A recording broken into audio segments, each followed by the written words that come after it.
Tanggapin na lang natin kung ano nakuha natin. Sa totoo lang mas maswerte pa din tayo sa ibang ML player. Kasi nakakapag-recharge tayo. Sabihin na natin na mababa lang sa atin yung halagang 250 pesos.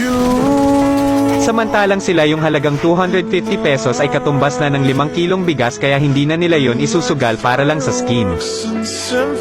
Kaya mas pinipili na lang nila na manood dito sa TikTok at panoorin yung mga streamer na mag-draw or manood ng draw result sa FYP nila.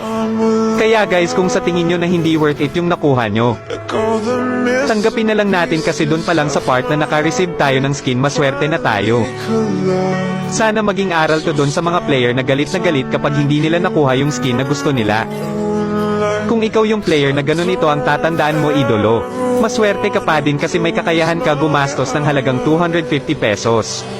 Kung alam mo lang napakalaking halaga na niyan para sa kapwa Pilipino natin na magsasaka, na naghihirap magbungkal ng lupa sa bukid para lang makamtan ng ganang kalaking halaga.